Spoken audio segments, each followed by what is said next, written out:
Assalamualaikum warahmatullahi wabarakatuh. Saya Marendra Firdaus Putra. Jadi, bisnis proses manajemen atau bisa disebut BPM. Jadi, teman-teman, BPM ini digunakan untuk menganalisa proses bisnis di organisasi yang sedang berjalan. Teman-teman, jadi tidak hanya perusahaan yang bisa menggunakan BPM ini atau yang perlu menggunakan BPM ini, tapi juga semua organisasi seperti yayasan, pemerintahan, bahkan pedagang kecil atau UMKM itu perlu mempertimbangkan untuk menggunakan BPM ini. Sehingga tujuannya agar organisasi tersebut mampu meningkatkan keuntungan. Jadi, agar kegiatan yang dilakukan itu efisien dan hasilnya efektif tentunya. BPM yaitu melakukan pemodelan yang biasanya memodelkan operasi di suatu perusahaan. Contohnya proses fabrikasi, atau juga bisa disebut proses manufaktur atau proses produksi. Lalu ada proses pemasaran, komunikasi di perusahaan, dan proses operasi di perusahaan lainnya. Jadi, dalam perusahaan itu pasti banyak proses operasi bisnis di dalamnya. Jadi, suatu aktivitas bisa dilakukan oleh satu atau lebih unit yang terlibat di dalamnya. Kita lihat contohnya sebagai berikut, yaitu contoh penjualan dan pengiriman kepada customer. Di sini dalam suatu proses atau aktivitas itu ada 3 bagian yang terlibat, yaitu bagian purchase, bagian warehouse, dan bagian sales. Bagian sales pertama, jika ada notifikasi penjualan, bagian sales mengirimkan sales order ke bagian warehouse. Bagian warehouse menerima permintaan pengiriman barang dan mengecek ketersediaan barang. Jika barang tersedia, maka bagian warehouse mengirimkan barang kepada customer dan membuat draft purchase order. Lalu, bagian purchase membuat purchase order ke supplier. Lalu prosesnya selesai. Jadi, dalam suatu proses ini terdapat satu atau lebih unit yang terlibat. Jadi, contoh ini merupakan contoh aktivitas yang sederhana aja ya teman-teman. Jadi, untuk proses yang sebenarnya itu sangat-sangat rumit.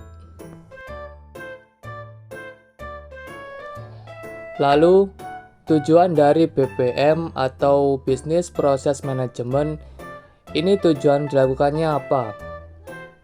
Dalam proses operasi perusahaan, yaitu untuk meluruskan proses bisnis berdasarkan sasaran hasil yang strategis dan sesuai dengan kebutuhan pelanggan. Jadi, proses bisnis di perusahaan itu tujuannya sekarang yaitu tidak hanya untuk mencari keuntungan, tapi untuk memenuhi kebutuhan pelanggan. Jadi, jika kita punya tujuan itu, tujuannya harus solving kebutuhan atau masalah dari pelanggan. Dengan begitu, pelanggan akan banyak yang mencari produk atau jasa di perusahaan kita, sehingga secara langsung atau tidak langsung itu dapat meningkatkan engagement di perusahaan kita dan akan berujung pada profit tentunya. Nah, Nanti apakah profitnya sedikit atau banyak itu bisa diatur dengan memanage bisnis proses dalam perusahaan. Apakah sudah efisien dalam prosesnya dan hasilnya apakah sudah efektif. Nah, itu akan dievaluasi. Evaluasinya itu dapat menggunakan BPM. Apa saja manfaat BPM? Yang pertama, yaitu dapat mengetahui informasi yang terkait situasi dan kondisi perusahaan. Yang kedua, panduan untuk melakukan proyeksi bisnis dalam jangka panjang. Yang ketiga, fokus pada kebutuhan konsumen. Yang terakhir yaitu meningkatkan efisiensi dan efektivitas kerja.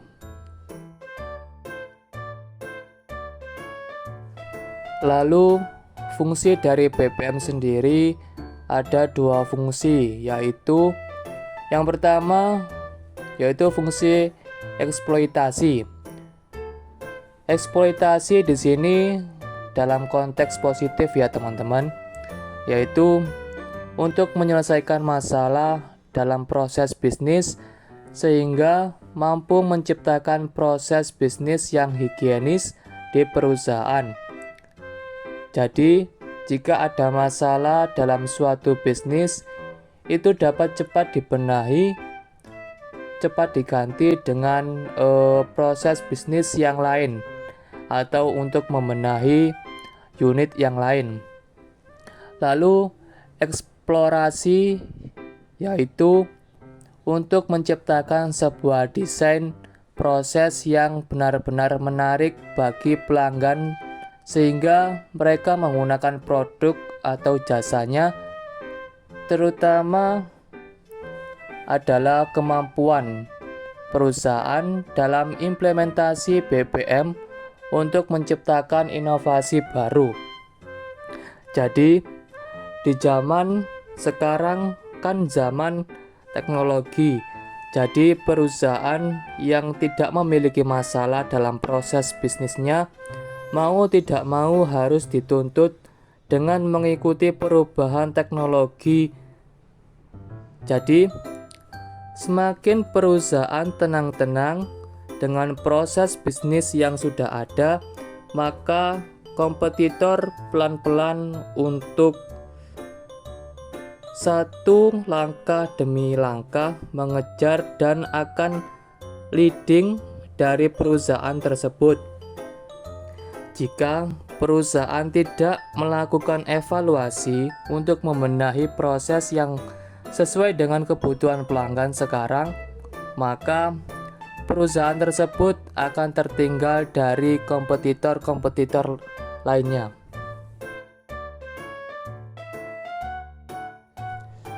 Lalu, tahapan-tahapan apa saja untuk melakukan BPM? Yang pertama, persiapan dan perencanaan. Yang kedua, pengembangan. Yang ketiga, penerapan atau implementasi. Yang keempat, pemantauan dan evaluasi. Nah, implementasi yang saya gunakan yakni proses bisnis di perguruan tinggi.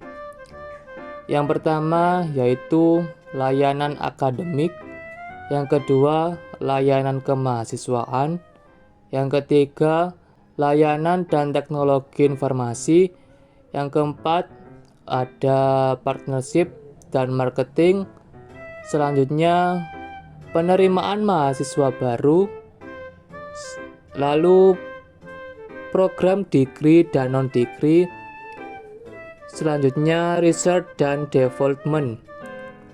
Yang kelima, layanan sarana dan prasarana.